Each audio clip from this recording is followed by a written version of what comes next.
Welcome to the Content Champion podcast. We provide the training and tools to help you become a content marketing champion in your online business. Introducing your host, the content champion himself, Loz James.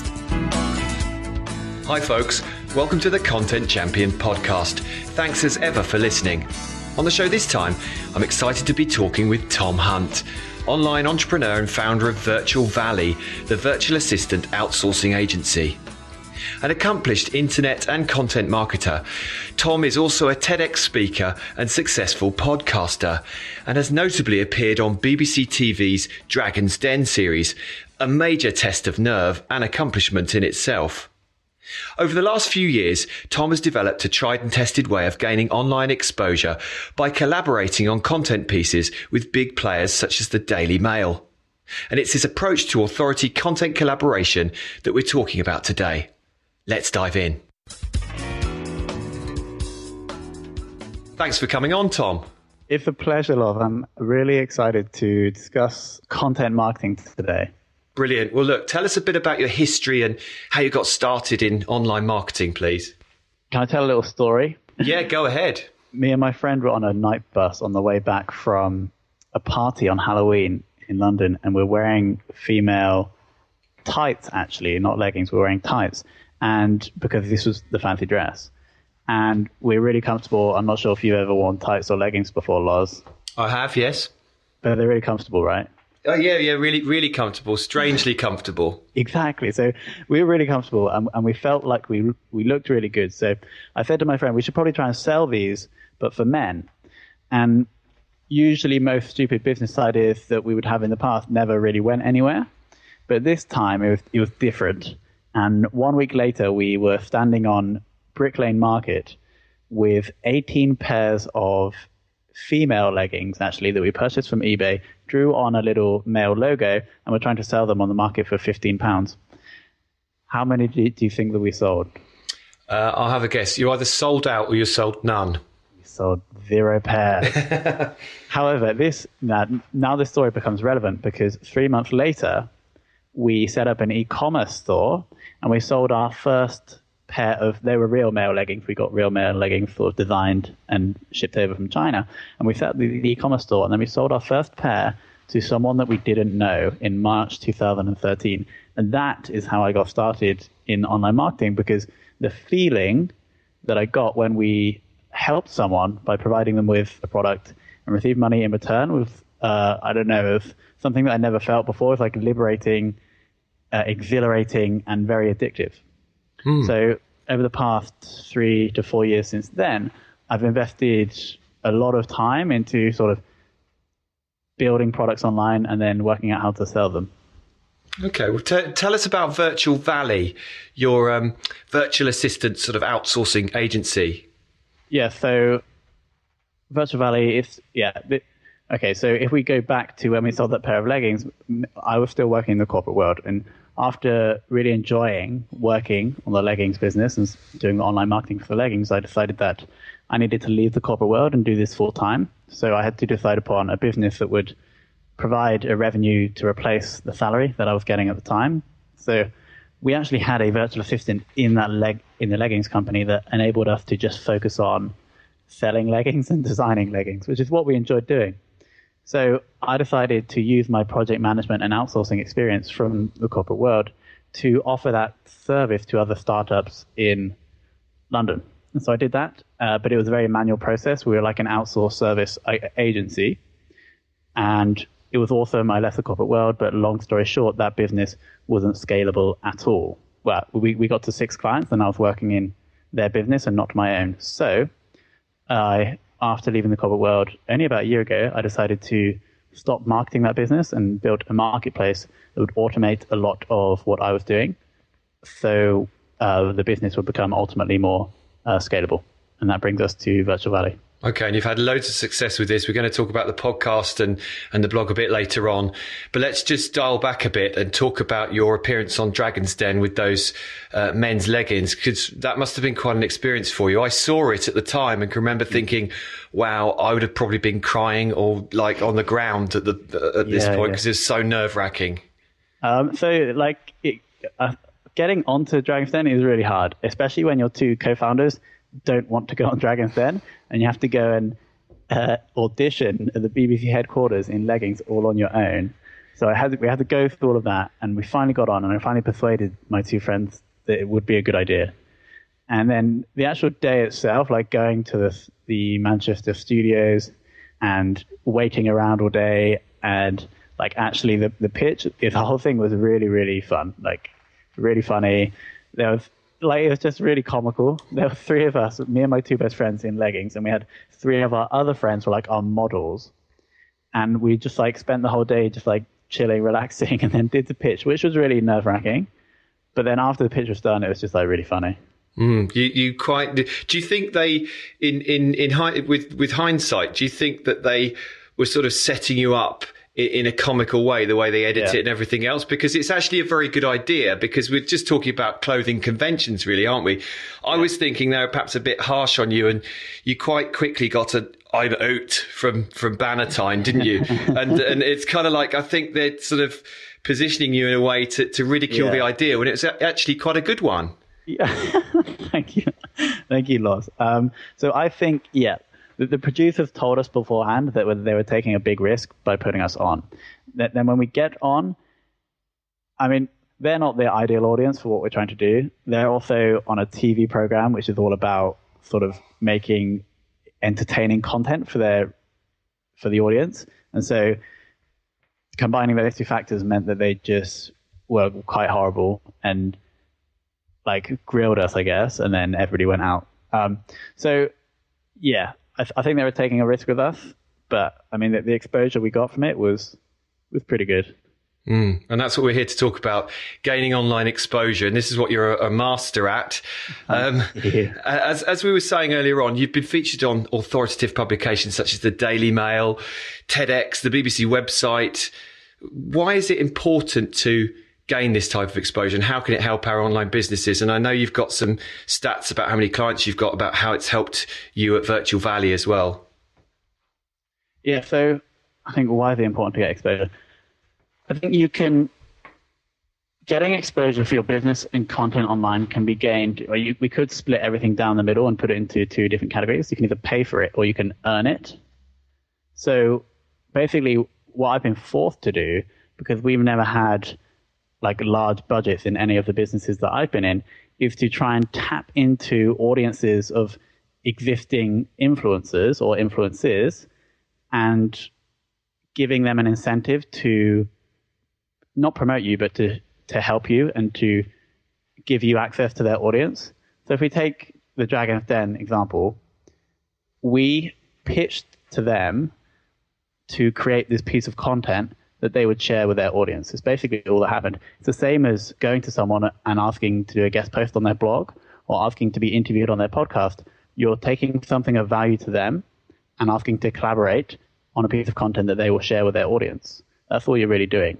So if you can find people within your industry, or find people that have the audience of people that you want to be exposed to, pitch them something that is exciting and is a piece of content that they would want to share with their audience, and then you can get all that exposure for free.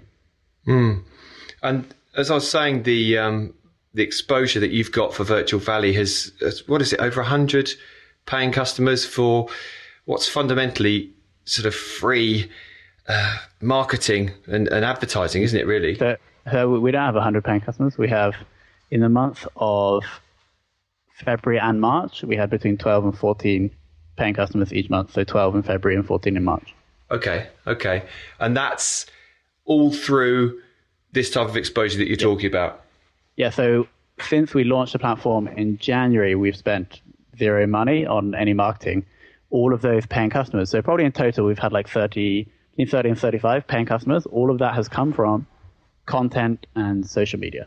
Okay. Right. Well, that's the whys of it. We'll go on to look at the hows in a minute, how we can go about doing this. But just as sort of aside to this, what you're talking about is really PR, is it? Or, is it content marketing as well? Or they sort of linked together? We're in a new digital marketing age, and perhaps the two have to go hand in hand with if you want to be an online publisher. Yeah, I really like that question, because I think they are blurring. Like, again, let's take an example with, if we go back to the leggings, we worked with a reporter from the Daily Express, it's a newspaper in the UK, to create a newspaper article for us. Now, is that content marketing? Is that PR? Like, I think the two are very closely linked now.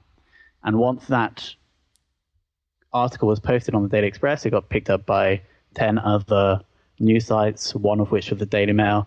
And that article that they posted was shared like 66,000 times. So I guess, yes, PR, because you're reaching out to someone in a newspaper, like someone from the press, but you're collaborating with them on a piece of content, just like you would be on a guest blog post. Well, it's really interesting because where would you put it? Just really quickly, would you put content marketing over the top in an umbrella sense with PR underneath it, or vice versa? Good question.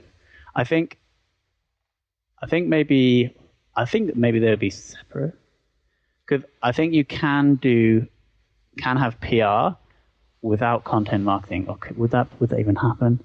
How could that happen? That's what I'm thinking. Yeah, because everything like the press does, it produces content, right? So whether you're being interviewed on a radio show or you're going on on like a TV program, still producing content. So, it's hard. But then which one would come above the other? I think I'd probably put content marketing as the umbrella over PR, because content marketing that's not PR, I think, is maybe like reaching out to a blog within your niche that you wouldn't call press. It's just like your competitor or someone else that has an audience. I'd agree. I've probably upset some traditionalists saying this, but I think if content marketing is as old as the hills, going back to John Deere and all that, PR surely has always fallen within that. But it's interesting because, it is coming to the fore, and different things you can put in different baskets. Okay, right then. So we talked about the why earlier on. Could you tell us how we can go about gaining exposure on such authority sites as the Daily Mail and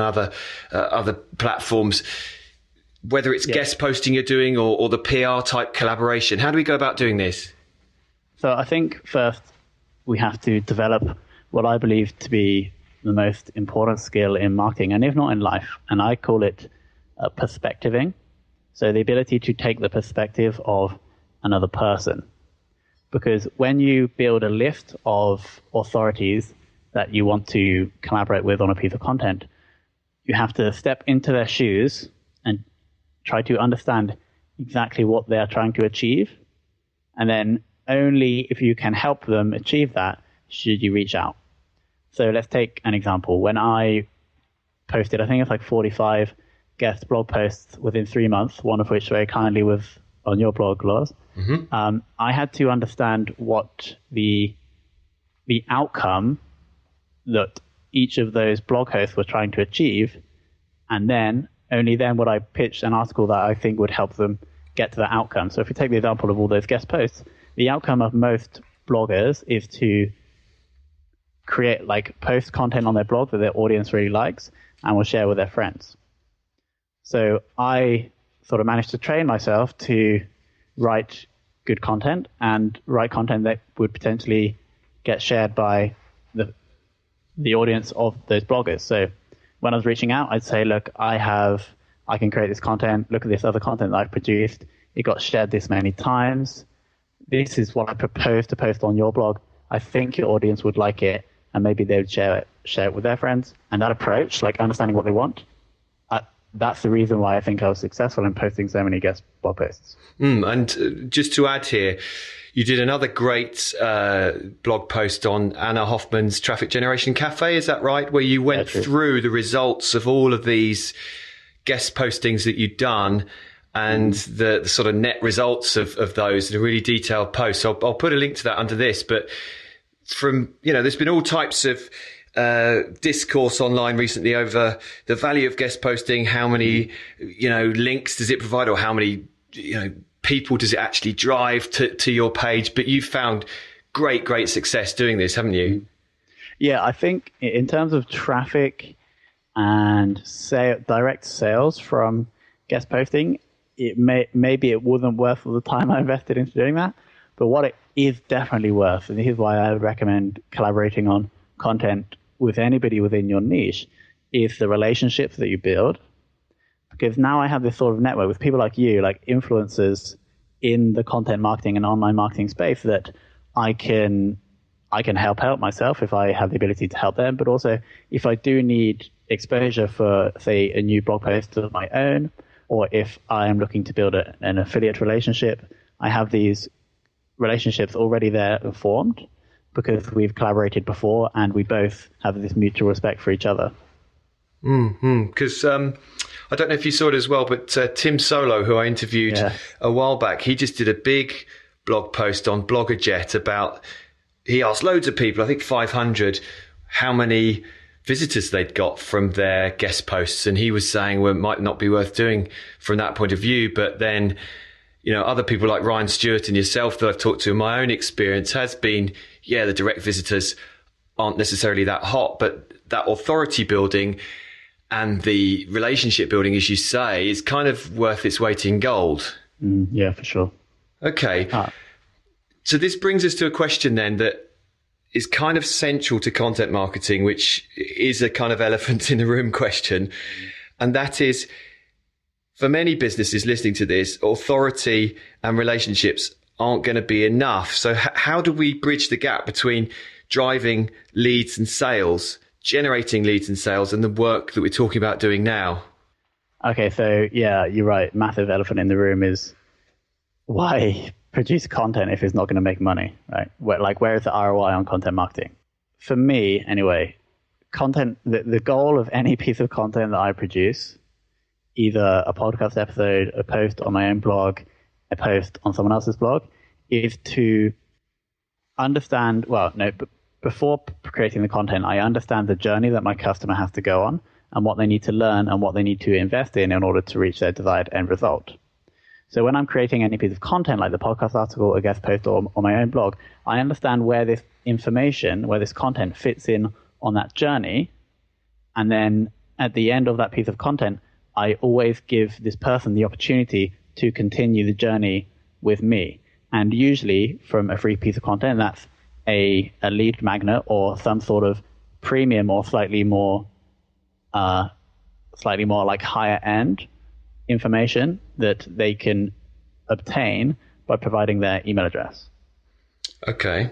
And then I can sort of facilitate the journey much more easily for these people moving down the journey towards their desired end state. So a tip that I would give to anybody that's doing content marketing or is thinking about whether content marketing will give them the ROI is to really understand the customer journey, where your content fits into that, where your free content fits into that, and how you can collect email addresses moving forward, and then ultimately how you would sell to these people once you have their email address.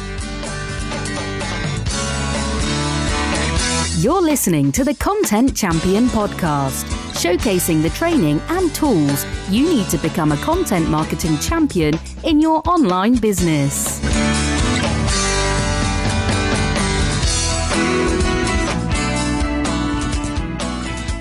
Okay, so in terms of like attribution touch points, when we're analyzing all this stuff after the fact, a successful piece of content marketing, whether it's this podcast, a guest blog post, a blog post on your own site, is at the top of the funnel. Your email list is in the middle. And then obviously everything that comes after that is getting towards the close, as it were. So you can attribute the value of content marketing, say, by saying that, piece of content on someone else's site led to X amount of email signups, for example. Yeah. So, if you link each piece of top of the funnel content with like the middle of the funnel content that you obtain an email address for, and then you can also track that email address to see who buys, you can actually then get an ROI for each piece of content. Now, that is not all of the positive effects, because there's definitely other positive effects by creating content, but that's one way to directly track the ROI from all of your content marketing efforts. So for small businesses particularly, probably a lot of small businesses and solopreneurs listening to this, it is a case of obviously knowing your target audience, getting into their customer journey as it were, as you've explained. But then it is, to push the elephant out of the room, it is possible to then attribute some value to that in terms of your ROI at the end by, as you say, monitoring, measuring those email subscriptions and then tagging those to who buys subsequent to that. Yeah. So the bottom parts of the funnel. Okay, brilliant. I'm such a nerd for this. Why I've run a podcast on it. Okay, we've talked about exposure, how we get it. We've talked about generating leads and sales. I've just been hassled by somebody asking me to put a post on my blog, on the Content Champion blog, for about the last 2 months, and it's getting successively more and more aggressive. Okay. How do we do this without it appearing spammy? How do you approach these people? What mistakes should we avoid? Because some people are getting it really wrong. Yeah. So can we link, there's another guest blog post I did actually on a blog called miracy.com that is like the ultimate outreach mail and what you need to include. So can we link that below? Yeah, sure. But I'll just give like a couple of headlines that I can remember off the top of my head. It's to, again, if everything comes back to taking the perspective of this person. So you need to understand these really busy blog hosts like yourself, Loz, you probably don't have time to read like massive emails, right? And you're also trying to understand exactly what the person wants in the first couple of lines of the email. So at the start of all of my blogs, all of my outreach mails, I put this sentence, and so I say, hi, you have to get the name of the person, their first name. And I say, I'll be quick because I understand that you're really busy. That's the first sentence I always put, because then the really busy blog host is like, yes, okay, this person understands me. Then in the next sentence, I'll give a really quick reason as to why I'm reaching out that's customized to every person. So the blog host can tell that, again, I'm not just spamming loads of people and that I'm actually interested in their blog. And then for guest blog, like pitches, I do that. So I put the first sentence just to show that I'm aware. I then say why I'm interested. And then I'll just be very briefly say that I would like to write a guest blog post on this topic. This is why I think your readers are interested. So again, it's custom. Then I'll just say, I've done these other guest blog posts. Here's how many times they've been shared. I will also promote this guest blog post for you. Let me know if you're interested. So that's like the main sections. And each one of those sections has been put in there because I understand what the blog host wants, right? That line about, I will promote this blog post for you is like music to their ears, right? They want exposure for their blog. So that's the basic outline, but everything stems from understanding what this person wants and not just blankly sending loads of emails to bloggers. How many do you send out? What's your sort of response rate from sending emails like that? It depends on the caliber, I guess, of blogs that I would send that to. Like, if I found blogs that had, like, let's just say they had 100 subscribers, I reckon I would probably get, it wouldn't be 100%, but I could probably get maybe 70 or 80%. But then if I emailed Tim Ferriss with that, I'm not going to get a response, right? So when I was doing that campaign to get 45 guest posts, I started off with blogs that were really small. And my email wasn't as good as that, but I was getting like high responses. Then I got more ambitious. Then I reached out to you, Loz. And then now I haven't continued that because like we couldn't see the direct ROI on all those guest blog posts, and I'm testing other methods. But I think in the future I'll reach out to like even bigger blogs, like ultimately like Tim Ferriss's. That's like the pinnacle, I think, for me. But yeah, like the higher the blogs are up that you try to approach, the lower obviously response that you're going to get. And I think as well for small businesses listening into this, we often just talk about the internet or online marketing niche and the perspective of people contacting each other within that niche. But I've contacted for clients, people in the way you've described, and got, 100% response rate because it's completely new to them in niches outside of the online marketing one, because it's, to a lot of people, in small businesses in different sectors, if you contact people like this, it's going to be completely they probably won't have even seen it before in a lot of cases. That's fair to say, isn't it? Yeah. Yeah, I think that this can probably apply to other aspects of online marketing. Like when we're in this world and it's really, really competitive to get links or to rank in SEO or to get guest content spots, it's because we're in this world of online marketing. Whereas as soon as you step out, it's almost like you've been playing in the Premiership and you're playing against other teams that are maybe not as established. So I think that's awesome that you brought up that point, because it sort of makes you realize how, this is going to sound bad, but how good we are when you start playing against other people that are not playing at the same level. Mm-hmm. It strikes me as well, if there are solopreneurs and people starting out their journey online with content marketing who want to make some money online, a really great service, if they know about this stuff already within the online marketing niche, offer it to a local business in a different sector and say, look, I'll produce you some sort of roundup post, or I can get you a blog post on another site. Mm-hmm. There's a load of value, isn't there, in terms of what you can do for other local businesses. Yeah, like, for sure. And they're amazed at what you can do and the things that you can do online when they haven't been exposed to the industry. Okay, well, look, that gives me a really good idea of what you've been doing and how you've been doing it and why we should do it. Let's just do a sidestep here and talk about your podcast, because you run a really successful $0 to $4 million Virtual Valley podcast, and you recently hit #1 on the iTunes New and Noteworthy chart as well. So how does the authority you've been creating through all this exposure, how does that have a sort of knock-on effect there as well? Mm-hmm. Okay, so in terms of obtaining clients for the platform from the podcast, I haven't been able to track any people that have definitely come. So I can't, I'm working on this. I'm working on how we can generate leads and track them.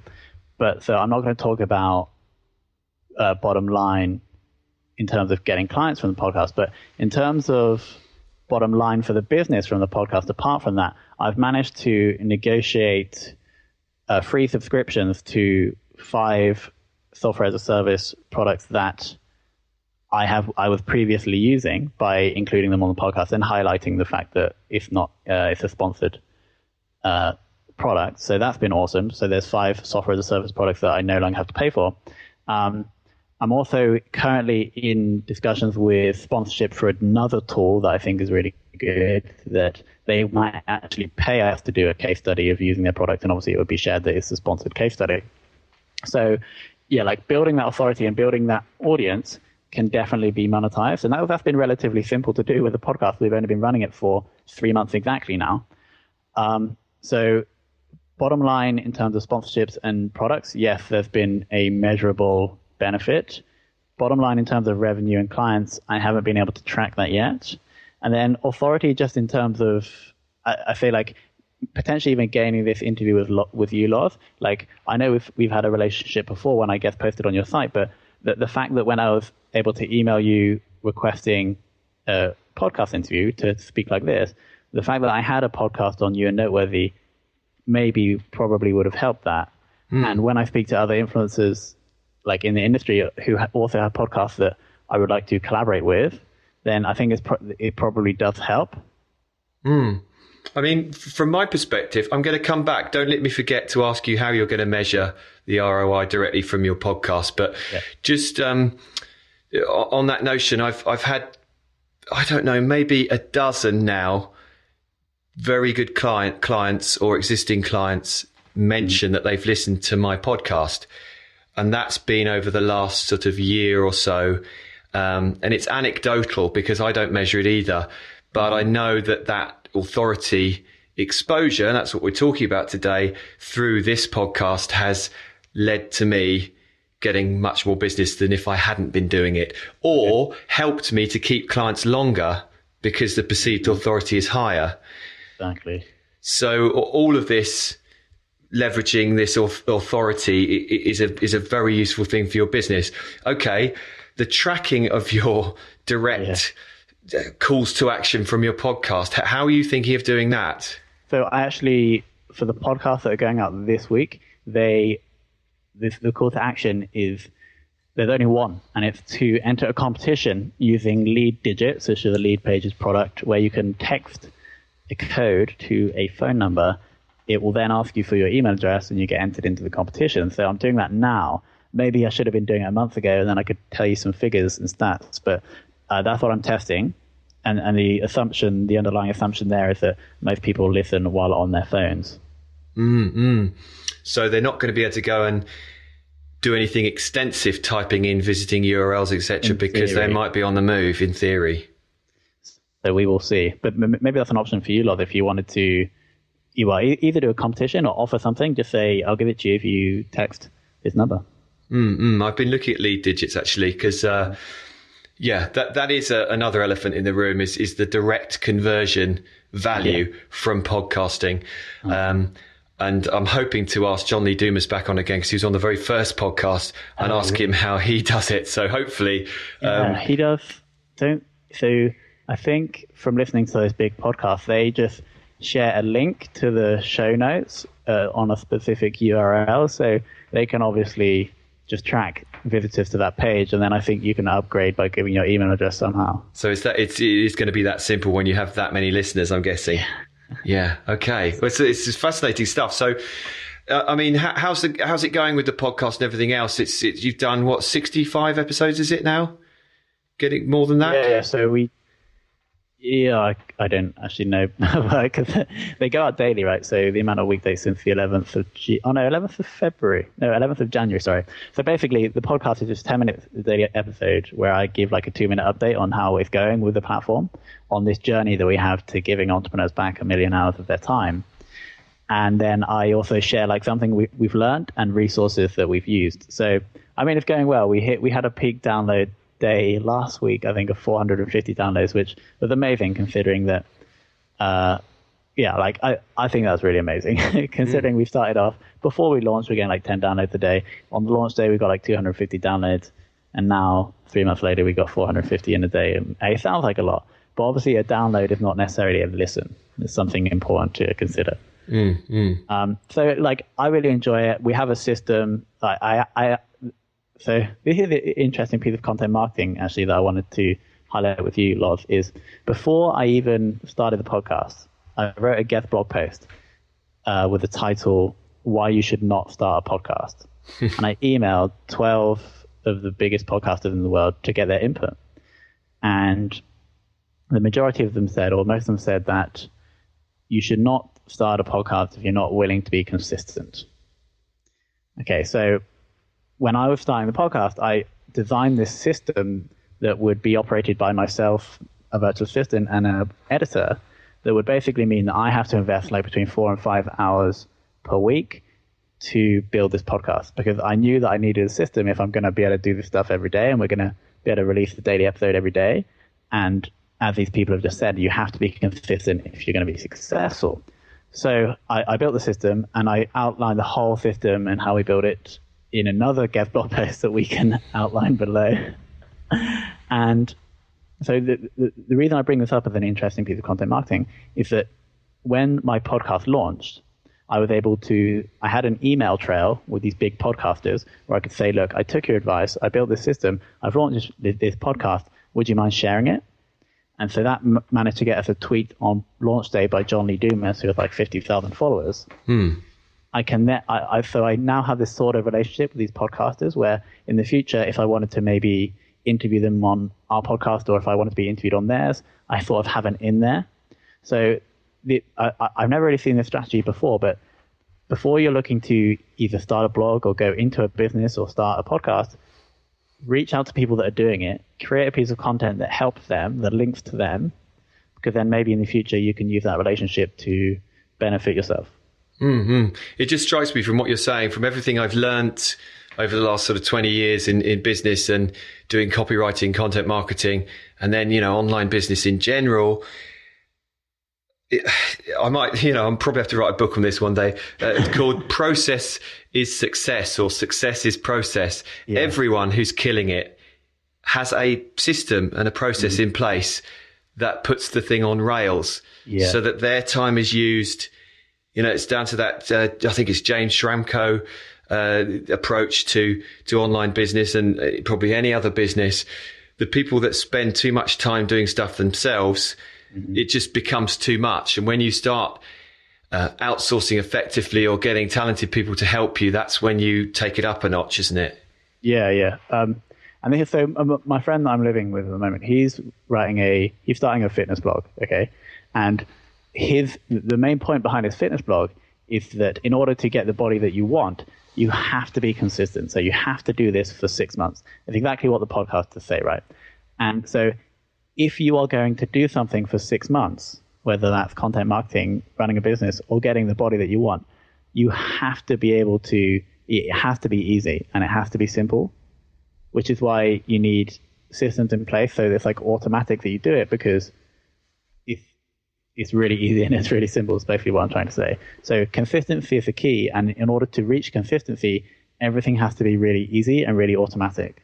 And I'm going to tenuously bring that back to what we're talking about in the main podcast content today, which is that system and having that process in place would apply to getting that exposure on other sites, other authority blogs as well. You've got to have some sort of system every month that says, okay, I'm going to approach a certain amount of people and I know I'll get a certain amount of exposure opportunities from that.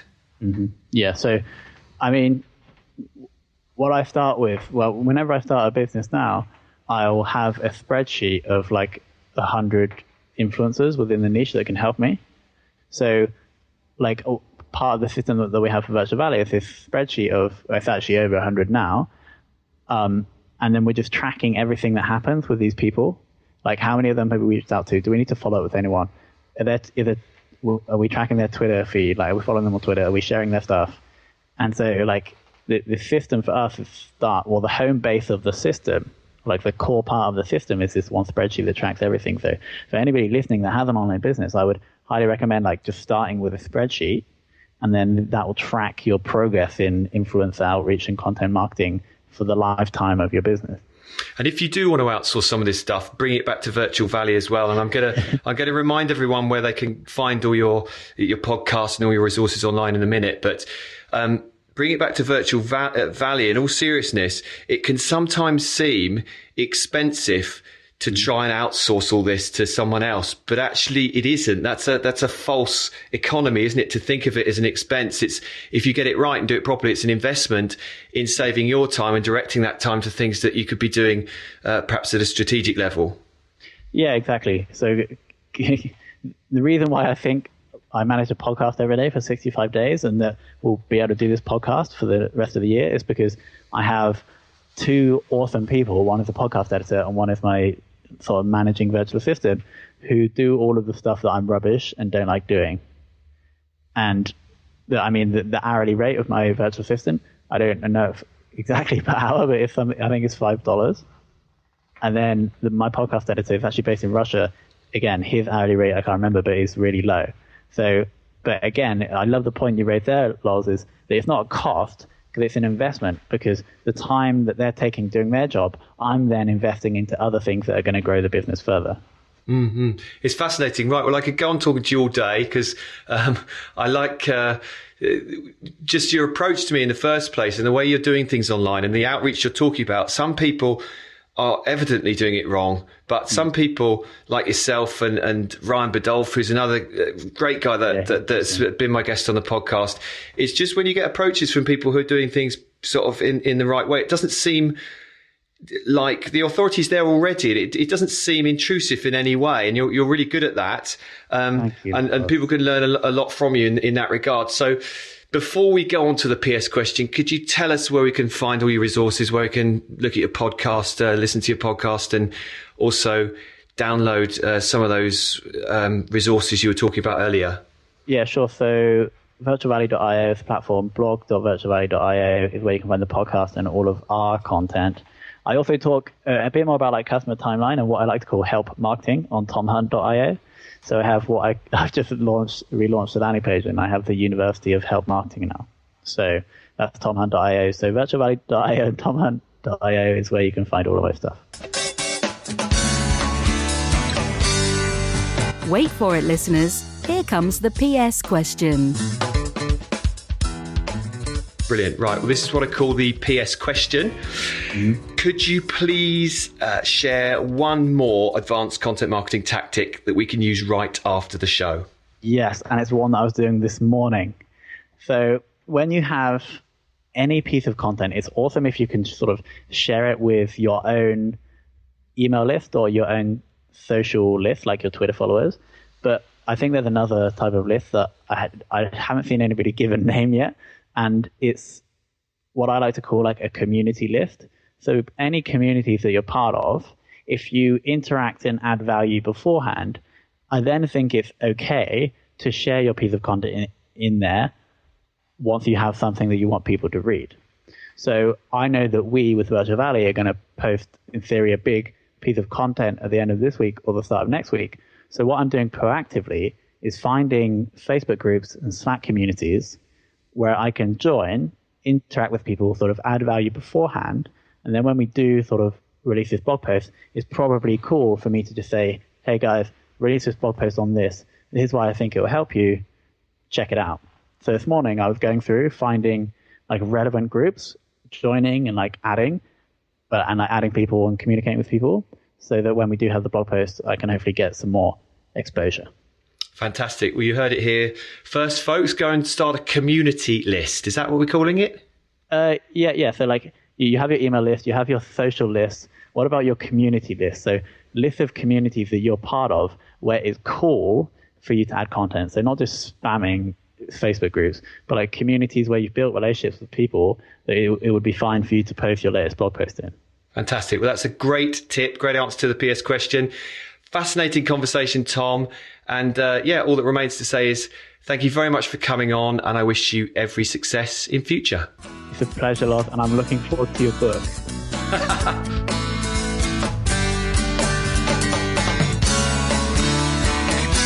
You've been listening to the Content Champion podcast, available at contentchampion.com and on iTunes.